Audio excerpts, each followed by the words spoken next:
to give a lot of time. Anzara would be to give not too much time. I'm not asking for too much time until the day when they are resurrected. Meaning, don't punish me right away. Just give me some ability from even now until the day they're resurrected. And in the mind of shaitan, that's not a long time. In the mind of shaitan, who's actually been in the company of Allah, been in the company of the angels, he actually understands that from the time that this conversation happens until Judgment Day is not a very long time. And actually what he spins to all of us is, you got time. You got all the time in the world. You don't have to change right now. Ramadan's not for a few months. You're good, you know. So in your head and in my head, we feel like we've got very long. And even if death is near, then so what? The day of judgment, God knows when that's going to come. إِنَّهُمْ يَرَوْنَهُ بَعِيدًا وَنَرَاهُ قَرِيبًا. They see it as something very far away. Why do you have to worry about it right now? So that's one thing that we get from it. The other thing that's on a side note, it's not really part of what I want to give you in the khutbah, but on a side note, some people ask the question, and even recently I was asked, shaitan is someone Allah kicked out, someone Allah rejected. And yet later on in the story you learn that he was able to whisper to Adam and our mother, who were still in heaven. So how is he able to whisper to them while he's kicked out of heaven and they're still in heaven? And possibly the answer to that is actually this ability Allah gave him. First of all, he stays at a distance. He's part of the meaning of his word. He stays at a distance. But Allah gave him the ability to have his whisper reach us anyway. And that's not so hard for us to imagine today, right? People are very far away from us and their voice reaches us by means that would, in any other century of world history, would be considered magic. I can see my mother from across the ocean. That's, in any other day and age, that would be called magic. Today it's just an iPhone. Or today it's just a video call, right? It's just a Skype call. So, but the idea that he can reach from a distance and can whisper is an ability that Allah allowed him to have until the day of resurrection. So, أَنظِرْنِي إِلَى يَوْمِ يُبْعَثُونَ, and Allah immediately responded, قَالَ إِنَّكَ مِنَ الْمُنظَرِينَ. Fine, you are among those who've been given some time.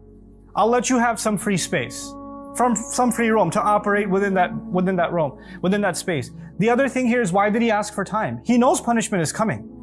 And he knows it's not that far away. What's he hoping to gain? He knows for a fact he will not avoid Allah's punishment. He knows for a fact that he's been rejected. There is no success for him at the end of all of this. There is no saving himself. There is no asking for forgiveness. He's given up on all of those things. He's gone far away from all of those things. He's made up his mind. So what's he going to accomplish? In his mind, so long as I can prove to Allah that I'm not the only failure. I'm a failure, sure. But my success will be if I can prove that they're also a failure. Aha, see? You think I'm a loser? They're losers too. And I'll prove it to you. Just give me time. This is his success. In his head, that's a goal. And you know what? That's a goal like a virus that he infects other people with. There are some people in whose life the only thing is, I don't care if I accomplish or not. I just want to make sure this one doesn't accomplish. I just make sure this one doesn't get. This is exactly what happened later on in this surah, in the story of Habil and Qabil. They both offered a sacrifice. One sacrifice was accepted and the other says, well, how was his accepted? I don't care if mine was accepted or not. I can't have him be successful. That bothers me. You know, jealousy even between human beings. Jealousy between siblings, between loved ones, between spouses, between parents. I've even met children that have said to me, you know, I don't like my parents. Why don't you like my parents? Because they love each other so much, it bothers me. Really? That bothers you? Yeah, because I know I'm never going to have anything like that. It just makes me jealous. Whoa, that's heavy. I mean, it sounds weird and funny, but it's actually pretty heavy. That a person can actually feel that. Shaitan can make you want something. Even if you're not going to have it, I wish they didn't have it. So long as they're miserable, I just want to make sure they're miserable, then I'll be happy. There are some people who might just be, you know, they're okay so long as they don't hear from you. But if they find out that you're happy, if they find out that you were smiling, it really bothers them. Like, why is he happy? What just happened? I thought he disappeared. I thought she was miserable. And now I see this picture somewhere, or I see this video somewhere, or I heard from somewhere that they were happy. Huh? What is this? And then the thought of, how did they get away with it? How are they smiling again? It just eats away at them. They can't get it out of their head. You know? This is from the devil himself. The devil can't see us succeed.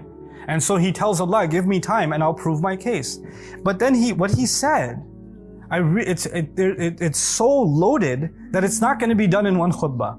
His strategy it's not even a secret. He didn't even hide what he's going to do and how he's going to do it. He actually laid it all out. And Allah laid it all out for us, because part of guidance, part of knowing the road is knowing the dangers on the road. So know your enemy, right? So you can't Allah didn't just give us directions. Here's how you get to heaven. Well, here are all the obstacles on your way to heaven. Here's all the obstacles that will keep you from succeeding.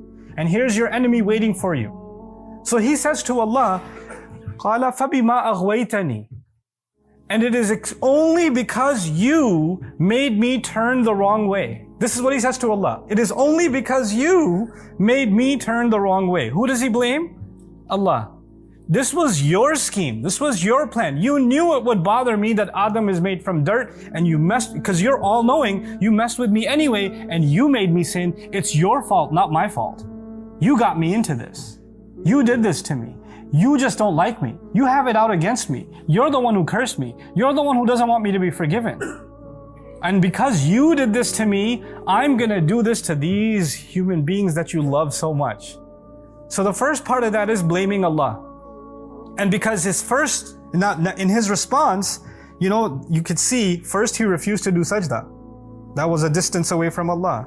Then he took another step and he said, well, I'm better. Another step away from Allah. That's an act of arrogance. But now he's taken a huge step away from Allah when he says, no, not only am I not wrong, you're the one who's wrong. You're the one who did wrong to me. Now he's blaming Allah. He's taking even another step. Guess what he's going to do with humanity? He's going to come to each one of us, and first he's going to make us disobey Allah. And then we all disobey Allah at some point. We're not perfect. We're going to make mistakes. But that's one thing. But then and maybe one time you make a mistake, you feel bad, you ask Allah to forgive, you repent, you cry, you feel guilt inside you. That just makes you human, and that makes you like Adam alayhi salam. But he comes and makes you sin again, and convinces you to sin again, And the next time, he adds another worse step that takes you it's way worse than the sin. The sin is bad, but something way worse is when you start justifying it. It's way worse when you start giving a logical explanation for why you sinned. Well, I was under a lot of pressure, or I did this, or I had this reason or that reason. You don't understand what I was going through. I was really upset at the time. I have my reasons. When you start doing that, you're being like the devil. He's taking another step away. Taba'ada, shatana. Another step away from Allah.